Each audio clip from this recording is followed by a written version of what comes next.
Yo, welcome to another episode of Substance and Style, man. I got some energy today. We're losing count of which episodes it is. Welcome to whatever episode. Welcome to episode number We don't 72. know. We don't know. Welcome to Substance and Style episode 72. I'm Niall. I'm Antonio. And honestly, we've got another good episode for you today. Yeah. I'm feeling good. You know, I woke up this morning. I'm feeling refreshed. Energized. I woke up earlier. Yeah. I'm feeling good. I know. If anyone's watching this, you know I love to lie and I'm a night owl. But I woke up early. I'm feeling good. Good, man. So listen, we'll start off. What you been bumping, Antonio? I've been bumping some Joy Division. The Unknown Pleasures album goes crazy. Some Massive Attack. I love your range. Mezzanine Project goes crazy. It's because I got into music quite late. Like I'd say I got into music just properly during college times, and I listened to exclusively like hip hop trap.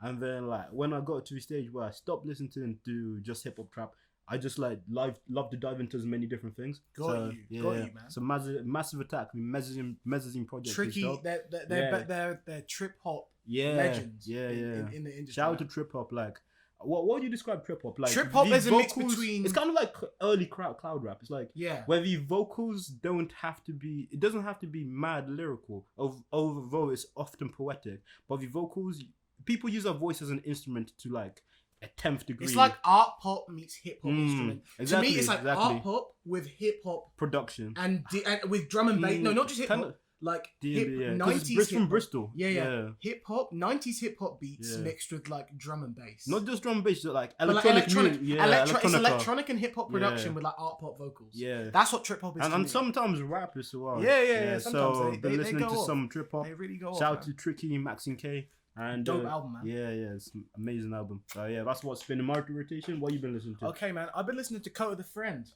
Most wholesome live show I've ever seen. Coat of the Friend, like he invited like people on stage. He was just so happy. It was just good vibes. Coat of the Friend is just a nice guy. Yeah, he recently dropped lyrics to go to. I want to say last month or the month before. So consistent as well. Yeah, his song like Luke Cage, man, been on repeat. I'm loving that. Hard track. I'm a bigger Tribe Called Quest fan, and I recently discovered, not recently discovered, I knew about it, but they have this album called Hits, Rarities, and Remixes with a bunch of their B-sides that didn't make the albums. And I've been listening to that. Like, it's not new Tribe, but like it's as new Tribe as I'm going to get because I'm a big Tribe Called Quest fan. It feels fresh. It feels fresh, I've been listening to that. I've been listening to Sleepy Brown. So Sleepy Brown of Dungeon Family. Sleepy Brown in 2006 he had an album called, is it Mark? No. The song's called Mark. No, I can't remember the album's name. I mean, there's really good, the Neptunes are on it. Big Boy's on it. 3 Stacks is on it. Shit. That's like when producers get on like the album. He's singing people which have like production like that sort of background get on the album tip. The features they can get is insane. Oh, of course, and literally like. There's a song, my friend put me onto this actually. This is how I got onto Sleepy Brown, because I didn't even know Sleepy Brown had an album. I always thought he was just organised noise. Yeah. But he has a song called Dress Up. It sounds like a bright summer's day in the middle of July. It sounds fantastic. Listen, it sounds fantastic. Yo, but then the last thing I've been bumping actually is the internet. Wow, one of the greatest modern bands going. Now, hear me out on this. I didn't just bump Ego Death because I feel like I've listened to Ego Death a lot. Yeah. I've listened to Hive Mind a lot. Yeah. But I actually went back. I didn't go to their first album because I've heard that's actually I haven't heard it in a while. Yeah. But from what I can remember, it's not that great. But their second album. Feel Good, Tay Walker, Mac Miller, 10 Minute, I'm not sure if it was the year we dropped this, but around the same time we toured with Mac Miller. Of course, and that tour was vibes. Yo, listen, the internet second album is slept on. That is really, really, really, really, really, really, really good. Like I was fully gassed the whole time. Like I re-listened because obviously I've had it for like a good few years now. I was like, yo, like again, like this is nice. But anyway. Coming off of the internet and what we're bumping, this is the perfect segue into obviously our main topic. Yeah. And I wanted to bring up Patrick Page II of the internet. He's recently released a new single from his upcoming album called Whisper Want My Love. It's got Steve Lacy, I apologize if I butchered the name, but Durand Bernard and Alan Love. And this song, man, what do you think? Modern day funk at its finest. Patrick Page II is he bassist for internet, right? I believe so, yeah. Yeah, and like you were saying earlier, you can really tell his input into the internet from his solo stuff. In 2018, he released Letters of Irrelevance, which was a really, really personal project. He comes with your vocals, comes with production. He plays so many instruments. Like, it's great to see. Of course, man. And what I love about not only this song but the internet in general. Is like how they can do their own thing. Steve can do the Steve Lacy demo. Yeah. He can do his Apollo album. Word. Sid can drop singles and EPs. Sid, You know, like Matt Sid as a Martians. singer, like she's gone to a level where her vocals are so good, she can get songwriters and just the presence of her voice is enough. Like, just of course. That Thin album was it an EP, like 30-minute album. album. No, it's an album. No, that's for the album. My mum actually really likes it. Yeah, My shout out to your likes mum. that. Shout out to your mum. Great album. Yeah, that is a good album. Yeah. But no, like the craziest thing about the internet is like with most bands and groups, especially in black music, they're destined to fail if it's not money, it's beef, it's falling out, it's tension, it's egos, it's clashing and whatever. But the internet have been really at this for 10 years now. Definitely. Purple Naked Ladies dropped in 2011, which is actually, you know, speaking of trip hop, their first album is classified more as a trip hop album. It's very experimental. It's very 100%. Like, they hate being called R&B or neo soul or anything. They just say what a band that makes music. Yeah, and that's the way to be. Like, I don't mean to picture, this is trip hop, this is that. No, but like they do you know what I mean? Like, to they be fair, definitely like describing something as trip hop is just saying it's eclectic, basically. Pretty much trip hop. It doesn't really have a sound. Yeah, exactly. So 100%. I really have been loving, you know, how they've because also Steve obviously, you know, I think in December I want to say he dropped the Low Files, and obviously Sid did her single Miss Now, which we talked about in the last episode.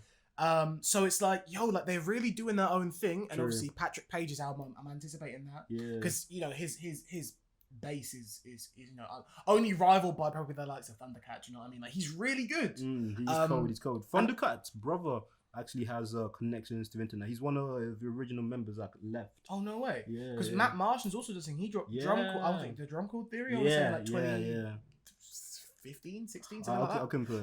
Something like that. So do you know what I mean? Like they're all doing their own thing, but the craziest thing for me is like with the Internet's next album, because I actually saw them live at Lovebox Festival back in 2018. That must have been dope. And it was crazy dope.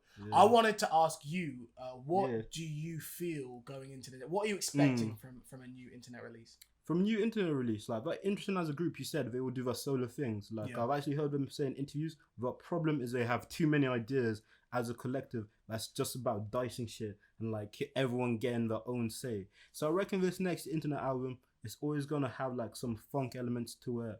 Like Sid's always gonna come in with his vocals. I expect Steve Lacy to maybe take even more kind of like front and center. Yeah, maybe even with some vocals, because I know on like on La Di Da, I know he had like a verse on that, and that was dope. Because obviously Sid is the better singer, obviously, of course. Yeah. But he's nice with it too, you know. Like, and he's really coming into his own. I feel like Steve's solo artist profile is probably bigger than Sid's.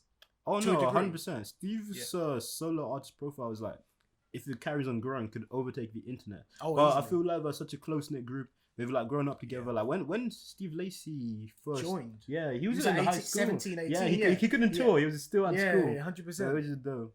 Man, that's crazy. But yeah, anyway, moving away from that, I wanted to bring up another R&B related topic. Jhene Aiko. Oh yeah, before we get started, no one understands how much this man loves Jhene Aiko. It's borderline. It's borderline. I don't know how to describe it, but he loves Jhene Aiko so much. But I've been on it for 10 years. No one can. Like I'm 21. I've been on Jhene for 10 years. Shit. So basically, you grew up with Jhene. Yeah, in a weird way, and even in a way I didn't even consider, because Jhene Aiko hails from the B2K era, and the TUG label. Do you know what I mean? Like, and I was a big fan of her sister Mila J as well. Her album that got shelved is probably one of the best unreleased 2000s. Another thing about this fool, like, he's got so much unreleased music, it's ridiculous. It's just like he just be digging for this unreleased music. Like, no. I got Jhene's first album came out in it didn't come out, but from 02 I've got that as well. Yeah. So did our parents kind of like get the family into music? Because like most of them do music. So basically, history on the Chilumba family. They were in music from the early to mid 90s, where I want to say their older sister, who's now in her 40s. I can't remember her name, sorry, but they're in a group called Girl, I want to say, and it was like Mila J and their older sister, and they were in like a girl group that was very short-lived. And they dropped an album or a couple singles. It did relatively okay on the charts, and then they kind of disappeared. And then basically when the TUJ and Universal label came together in like the early 2000s with B2K, Jhene's first big look was in the B2K video for in 01. And then from there, they tried to market her as Lil Fizz's sister, the rapper in B2K, and obviously it wasn't. It was just for marketing purposes. And she recorded an album called My Name Is Jhene, Yeah. In 02. It was scheduled for release between 02 and 03. There's one single, No Love. The music video isn't on YouTube, it's on Dailymotion. Weird. So there's a music video what is on Dailymotion? Exactly. I mean, there's a video for it, and it's even got her website tagged at the bottom. Oh, and if you use the Wayback Machine, kind of hard Mm. now because the Adobe Flash doesn't exist anymore. But I've actually been on her whole website and artist profile from back in the day. Yeah. And seen, Well, like, what's it saying? she had like a bunch of songs on there. It was like, my name is Jhene, and like, one of the videos from the site's now put on YouTube, like Meet Jhene, and it was like crazy. her, and some of her music even was on B2. So a couple of her she's tracks. been in the spotlight for a long time. So like the fact that she's releasing an album for a 10-year anniversary, it's not her being cocky. It's like she's been acting. Yo, like, it's crazy. She's been on a legacy. But like she was literally on. The craziest thing to me is on the B2K Pandemonium album, it was her and 50 Cent were both featured on the bonus tracks. Crazy, yeah. Yeah, bear that in mind. Yeah. This is my nerder right here. So 50 Cent, not on the same track, but 50 Cent and Jhene Aiko were both featured on the bonus tracks to B2K's Pandemonium album in 02. Before post 50 Cent getting shot on the jaw, but pre Get Rich or Die Trying. Okay. And Jhene pre obviously who we know her as now. Yeah, so 50 Cent a teen pop singer. Yeah, so 50 Cent before Get Rich or Die Trying, people knew him as a rapper, but he was not like the world star that he became. Of course, he was just like the How to Rob guy. Yeah. But then in 2013, when J. Cole dropped Born Sinner on his deluxe, he had Jhene. He had Jhene and 50 Cent, and it was the weirdest parallel. So I was like, yo, like both of these artists before they were made artists were on this thing, and then in 2013, fast forward when they're established and they're legends in their own right, they're then on J. Cole's album on some other thing, and it was like 11 years apart. Like Sparks will Fly on Born Sinner. Sparks will Fly. Jhene Aiko's got like a knack for being an R&B singer, which can just collab with rappers so nicely. She's got of course Drake from Time, Kendrick, Gambino, Vince Staples. Yeah, her and Gambino are really about to be like the modern day John Lennon and Yoko Ono. Of course, Bed Peace track. Of course. But anyway, the reason why we're bringing up Jhene is because I remember me and my dad used to be really onto music blogs when I was like 9, 10, 11. We discovered this blog called This Is Real Music. Come, that's ridiculous. It's like, what? I know it's true. I know it's true because of your music knowledge. But just imagine like a 9-year-old version of Niall, just like on music blogs, just like. And the thing is, I took more of an attention to it than my dad did. But I remember Jhene had one project at the time. It was called Sailing Souls, and this was a mixtape. I remember I had it, and I remember a few years later I saw her on the blog again, and she had just dropped. I want to say Sail Out. I want to say with her song obviously like Stay Ready and all that other stuff. And I've had Sailing Souls, and the crazy thing about this mixtape, it kind of doesn't make any sense. So if I just pull up the track list real quick.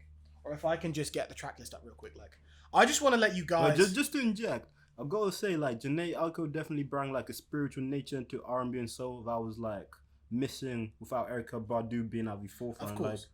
Like, I'm sorry, but Okay. So this is 2011. No pre-established whatever. Yeah. So track 3 is Ho. Which was actually remade for her third album with Feature and Miguel again, but featuring Miguel and Gucci Mane. I'm pretty sure Gucci Mane's verse is taken from the Wale song Pretty Girls. Pause. Yeah. Track 4, July, featuring Drake. Again, this is Take Care Drake on but this track isn't coming out on the re-release. I'll get to that. Okay. And then Real Now, featuring Light, Hope and K Roosevelt. Track 8, Sailing Not Selling, featuring Kanye West. Sure. Track 13 features Kendrick Lamar. Shit. So you've got Kendrick Lamar, Kanye West, Drake, Miguel, and Gucci Mane on your first mixtape. And this is what always fried me, is the features don't make sense because basically Gucci Mane's verse has been removed from the streaming version. Yeah. Drake's track July is straight up just not on the re-release. Okay. The Kanye West track has either been removed, I can't remember, or his verse isn't on there. But more interesting about his verse, it was reused 3 times. So when he did the Good Fridays, when he was recording My Beautiful Dark Twisted Fantasy in 2010, he had a song called Eyes Closed with John Legend. Yeah. And this song got leaked in full CD quality and everything. It got shelved.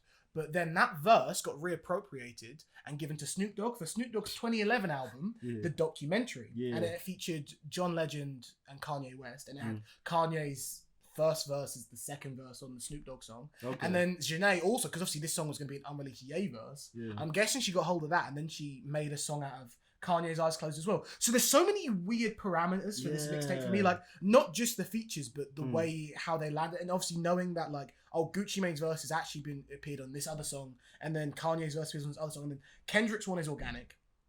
I'm pretty sure. But like, yo, like it was a big look.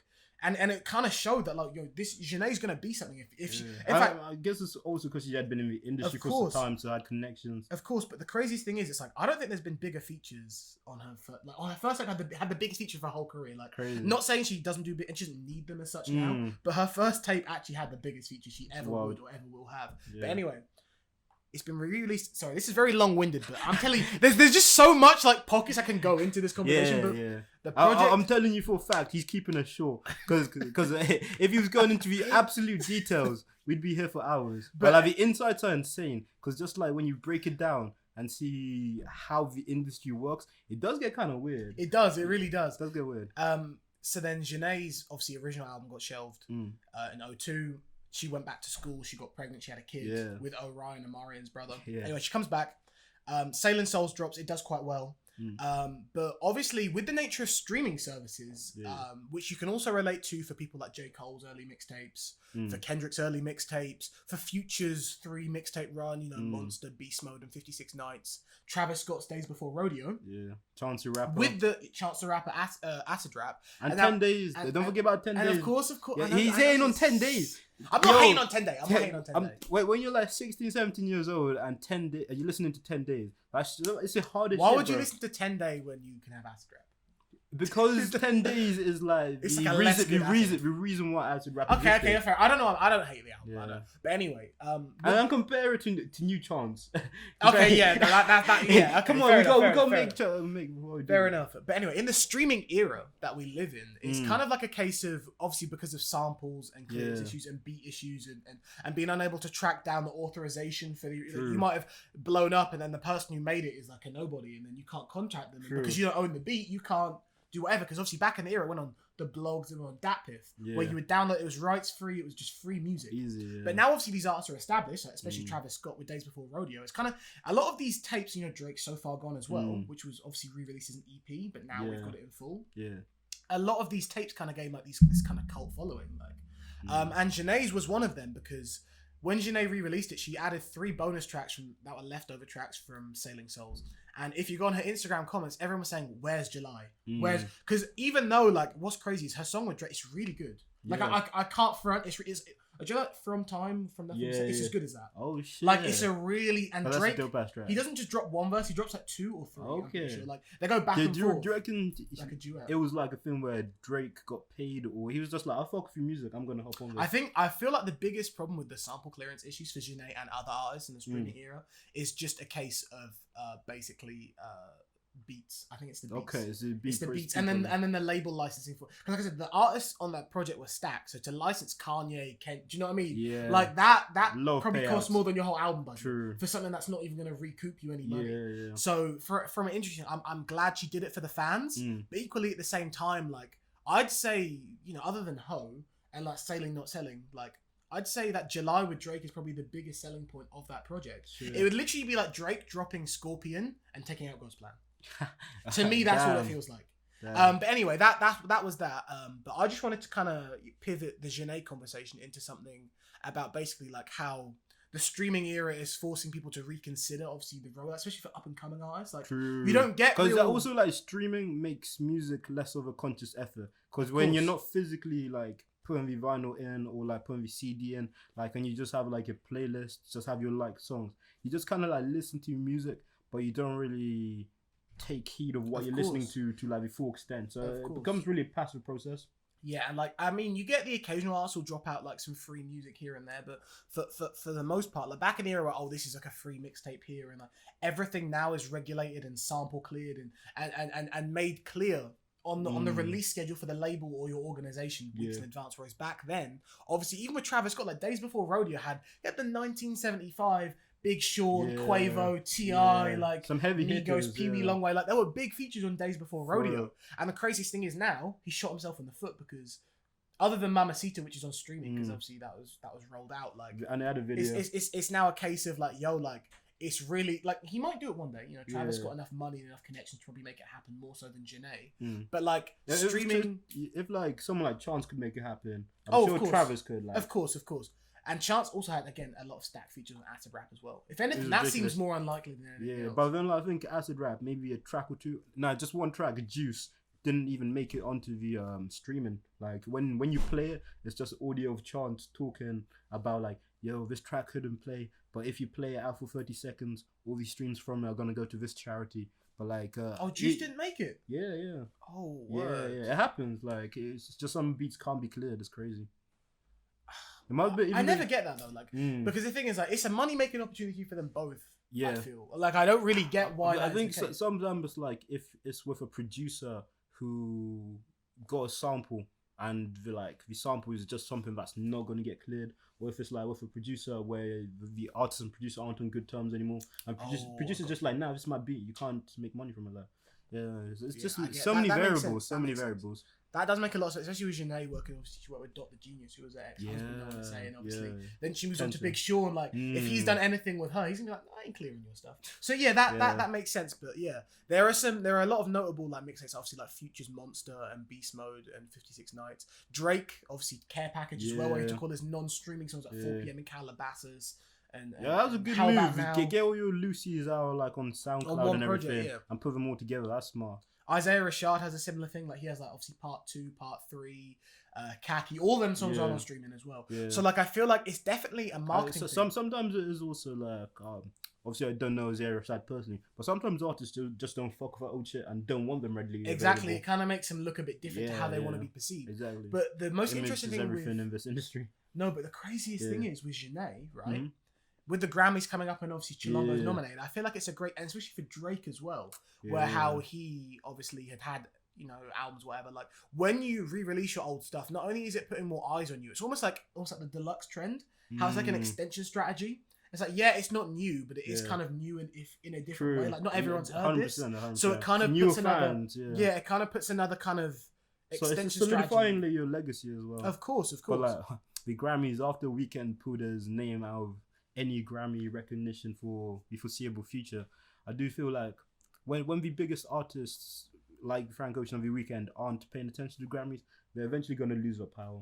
You reckon? Like, they're always going to have some pull because it's like a tangible thing to award artists for music, like a trophy or whatever. But the award show is always getting less views, all that kind of stuff. Like, imagine if Kanye West with his however many Grammys, or Jay-Z with his however many Grammys, was like, yo, I don't want my next album to be up for Grammys. Like, but I feel like at this point, those two probably have enough pull. And they have enough Grammys. Yeah, that it doesn't matter. But like, 100%. But like, when The Weeknd, who's like one of the biggest artists, it does take away from it a little. Of course. Yeah. Like, and After Hours definitely was shook by that, because that project really was. Yeah. That really, it deserved to be. It deserved it. It was quality. I remember there's just so many politics within like the whole award system. The whole Super Bowl thing, and he kind of could do one but not the other. But anyway, we did briefly touch upon Travis Scott earlier with the whole streaming things, but I want to come on to Utopia. So like, post the McDonald's endorsement, and franchise. And his documentary on Netflix, and the highly publicized. Look, Mama can fly. And the highly publicized split from Kylie Jenner, and all of these other things. Like, Travis Scott, all eyes are on him for Utopia now. I think Chase B, his kind of like close affiliate, said, "Oh, his next album's not gonna be called Utopia." But then like now Travis is kind of like fed into it a little bit, and apparently I guess his next album tentatively is titled Utopia. And obviously coming off of Astroworld, which was honestly like, I feel like whether you love mainstream rap, whether you love this, whether you love that, like, you couldn't rap masterpiece. It really was like that album. Really kind of, it was his version of Kanye's Graduation. I feel. Do you know what I mean? Like, it was his kind of full like stadium tours. And I've seen that album live. I saw it 2019. I saw him at Wireless, and like it was raining, and like Wireless AirPod Festival.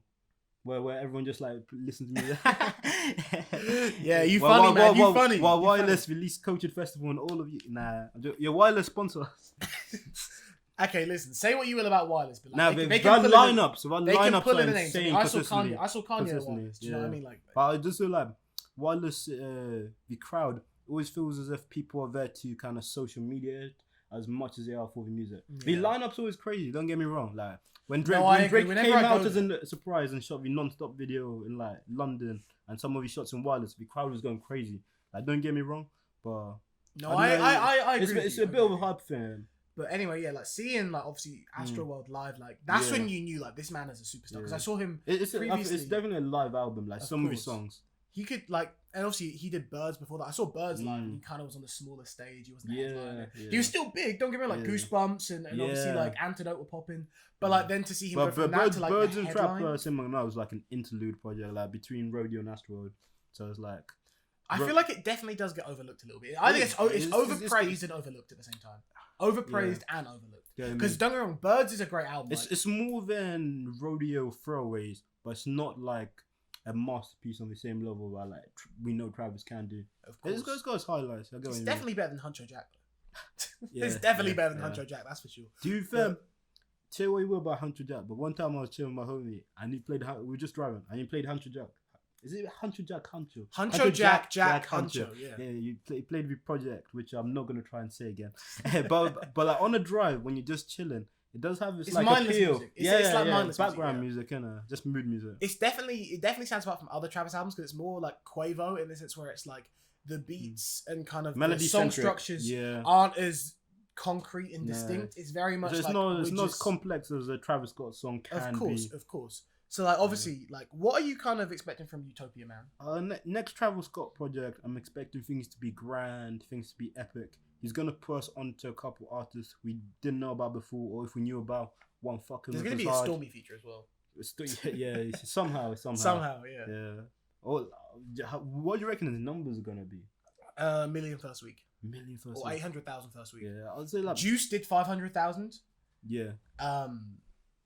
Do you know what I mean? And very few artists, especially in the streaming era, can. So it's almost somewhere between 500,000 and 1 million is very. Yeah, maybe 1 million's pushing it because obviously, but then I feel like Travis Scott could finesse 1 million because even though hundreds of thousands of people will stream it, I feel like a lot of people will buy it. Travis Scott has made a thing. From the Look Mama Can Fly documentary, I didn't realize people fucked with Travis Scott so hard. It was like people were literally like, "Yo, if you don't fuck with Travis, I'll fuck you up." Like, and it's like young kids and stuff. Like Travis Scott's got like a fan base of like people our age and older, which kind of like seen as come up. But then also like a lot of like the youth are really down with Travis. He's got that kind of like cool factor, like 100%. And he's seen as authentic, which can't be like taught or bought. He's just like viewed very positively. Like of course. And we were watching his XXL freestyle in 2013. He could rap too.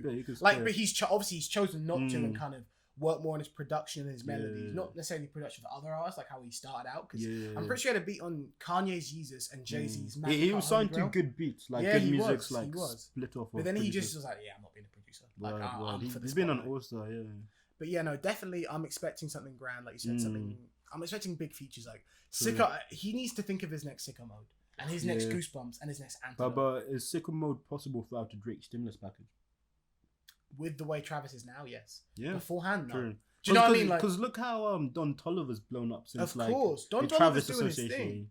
His album and Cactus Jack, like Travis is really not mining artists, but he's really like putting on artists, like starting something special. Like. No, of course, because he did that interview with ID Magazine and he kind of briefly touched upon Utopia. But definitely.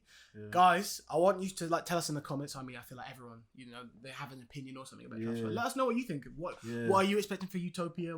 What's your favorite Travis Scott album? Of course. Because Rodeo. Yeah. Rodeo and then Days Before. Yeah. I feel like just because of how much was put into Astroworld. Oh no, actually, and because of I didn't actually fuck with Astroworld when I first heard it like 2 times, but on my third listens it just clicked for me. I'll put Rodeo, Astroworld, then Days Before. Do you know what? I'm gonna change my answer to yours actually. When I thought about how much quality Astroworld has, I feel like it's just kind of like a popular opinion to always big up Days Before a little bit. Do you know what I mean? Like, drug. Like, I've heard people say like, "Yo, Al Farrow is Travis's best project." And it's like, no, it's not. Yeah, no one be talking. So stop being so indie. Like. Other than Upper Echelon, like the album's not got too much going for it. But definitely Rodeo, Astroworld, then maybe Days Before. It does swap for me, but now that you mentioned Astroworld, definitely was a move. But Travis is going for the throne. Like I can see he really is. He's now all the commercial rapper. deals. Yeah, he's up there. Yeah, he's got endorsements for everything. Travis got Lunchbox. Yeah, but it's hard like saying putting Travis as like a top rapper. It's like saying Kanye's top rapper, because the kind of like whole thing is like they use songwriting stuff and are public about it. Like they don't try and say, "Oh, I'm not using it," and then you find out they got a ghostwriter. But it's like Travis and Kanye are really like coordinators, executive producers, where it's like I'm not gonna like put them next like the Drake's, J. Cole's, and Kendrick's of the world, which are kind of like made by the songwriting ability. Like I see him as like a different entity within it, but like Yeah, but that's another conversation. Yeah, of course. Another But conversation. anyway, guys, let us know what you think in the comments. Yeah. Thank you for everyone who's listened this far once again. Of course, we're nothing without you guys. Yeah. Even if it's 1 like, 2 likes, 1 share, like Also, we appreciate all just of you. comment on the Instagram saying you watched the episode. Like Honestly, we appreciate goes a long you way. guys. Goes a long way. We appreciate obviously all the love. I want to thank you for sticking with us. I've been Niall. I've been Antonio. And we've been Substance and Style. Shout out to Drew always. Shout out to Drew. And also, guys, listen. We're getting Drew on the next episode. Not being on camera. Listen, I'm gonna be behind the scenes next episode. Listen, we're getting Drew on camera. The next episode's about to be a good one. Listen, you guys check for this, okay? We've been Substance and Style. I'll catch you in a bit. Yeah.